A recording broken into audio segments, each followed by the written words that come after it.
A reading of Psalm 27. The Lord is my light and my salvation. Whom shall I fear? The Lord is the stronghold of my life. Of whom shall I be afraid? When evildoers assail me to devour my flesh, my adversaries and foes, they shall stumble and fall. Though an army encamp against me, my heart shall not fear. The war rise up against me, yet I will be confident. One thing I asked of the Lord, that will I seek after, to live in the house of the Lord all the days of my life, to behold the beauty of the Lord, and to inquire in his temple. For he will hide me in his shelter in the day of trouble. He will conceal me under the cover of his tent. He will set me high on a rock. Now my head is lifted up above my enemies all around me.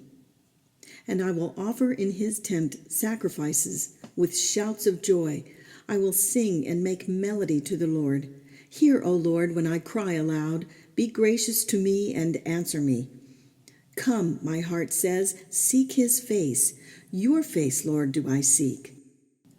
Do not hide your face from me. Do not turn your servant away in anger. You who have been my help, do not cast me off. Do not forsake me, O God of my salvation.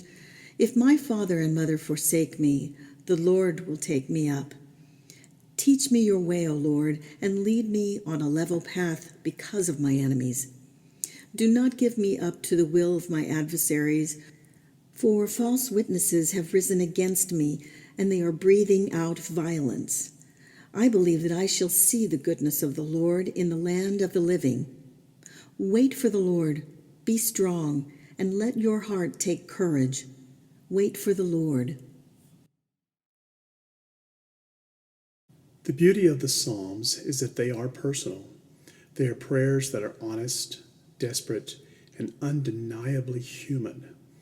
The Psalms remind us that theology is not just something we think about, it's something that we live. Scholars think the author of this psalm may have been seeking asylum in the temple, fleeing persecution. Learning that contextual detail expanded the psalm for me. It was no longer just my personal prayer, but the prayer of someone fighting for their life. The day I began working on this image, I learned that 40 Afghan families would be seeking refuge in the city I call home. With that in mind, I read the psalm again, imagining the words spoken from the lips of one forced to flee their home. When I finished the psalm, I gritted my teeth and prayed my own desperate plea. Please, make it so, God. May your protection expand to everyone. Please. I invite you to read the psalm again from a similar vantage point. When you do this, how does your faith grow fuller? How does this impact your sense of who God is?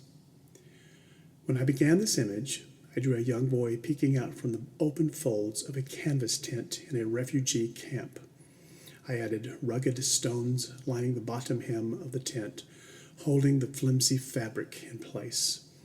But then I felt compelled to turn the tent flap into a wing with feathers lined in gold. At that point, all the details of the boy's setting no longer mattered. I erased them from the scene. I saw clearly the promise of this psalm.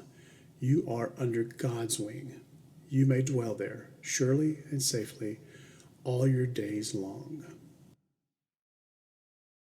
Let's pray. Breathe deeply as you gaze upon the image on the screen. Imagine placing yourself in this scene. What do you see? How do you feel? Get quiet and still, offering a silent or spoken prayer to God.